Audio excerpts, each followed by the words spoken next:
داستانهای برگرفته‌اش از کتاب مقدس.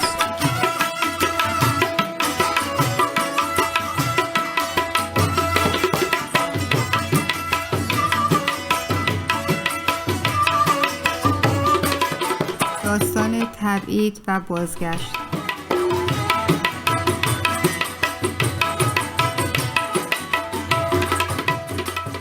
پادشاهی اسرائیل و پادشاهی یهودا به خدای زدا گناهش کرد. آوان عهدا که خدا و به سینای کوه سرا بستتش بروشتند. خدا باز این پیامبر دیم داد تا آوان را به توبه و عبادت دعوت کنند، اما آوان انبیای دعوت ردش کرد. بنابراین خدا آوان را تنبیه کرد و اجازه داد که دشمن آوان را نابود کنند. اسرائیلی قوم به وسیله آشوری امپراتوری که ملتی قوی و بیرحمت شمیان شدند. آشوریان بازین مردمش اسرائیلیان کشتش و آوانی با ارزش این چیزانا برتش و بازین جاهاش اسرائیل به آچشش کشید.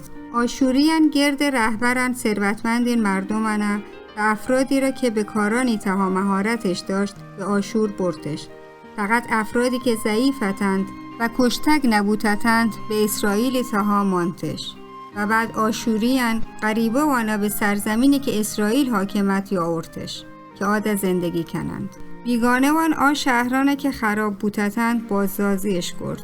نسل باقی مانده که اسرائیلیان مانتد که غریبه آن گسش کردد براوان سامریه گشتش. یهودایی پادشاهی مردم دیستش که خدا چون اسرائیلی کوما به دلیل نافرمانیش خدا مجازات کرد، اما آوان همچنان به بتانی پرستش و کنعانی یعنی خدا و نی عبادت کردن ادامهش داد. خدا پیامبر ندیه مداد تا بریشان هشدار داد، اما آوان همچنان به بتی کارا ادامهش داد. حدود 100 سال بعد اسرائیلی پادشاهی نابودی به آشوری یعنی دستا، خدا نبوکدنصر را به بابلی پادشاهی انتخاب کرد تا به یهودای پادشاهی حمله کند. بابلیان قدرتمندترین امپراتوریتند. یهودای پادشاه قبول کرد که نبوکدنصر را خدمت کند و هر سال باز مالیاتی را برای بدند. اما بعد چون سالا یهودای پادشاهی علیه بابل طغیان کرد. بنابراین بابلیان برگشتش و شدوارک به یهودای پادشاهی حملهش کرد. بابلیان اورشلیم شهر را تصرفش کرد، معبد را نابودش کرد و هر ثروتی که به شهر تها و معبد تهاوت قوتش برد. و یهودای پادشاه تنبیه کردن نبوکدنصر پادشاه زاگان برای کنک کشت و همچنین آیی چمان کور کرد.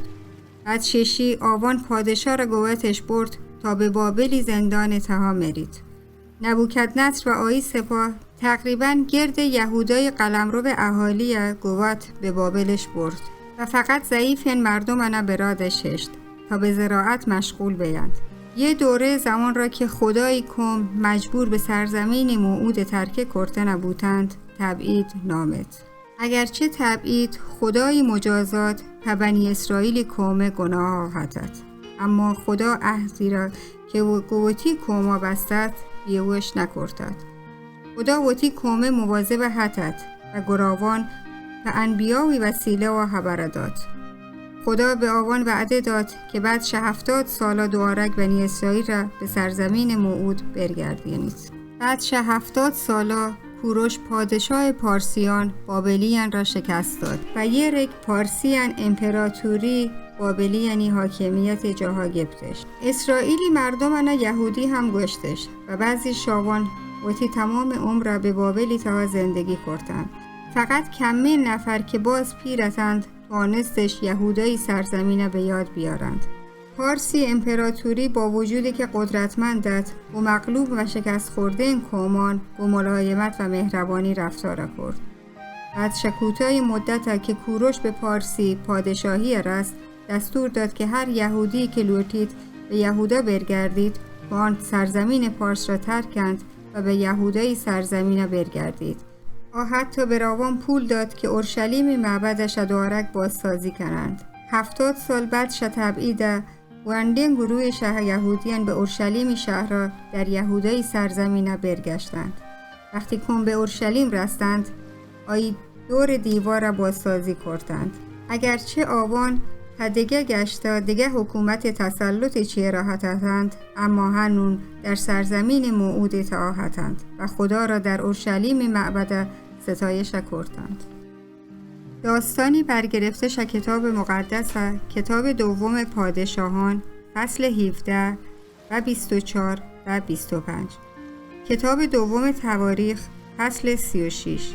کتاب ابزار، فصل‌های 1 تا 10. کتاب نهمی، فصل‌های 1 تا 13.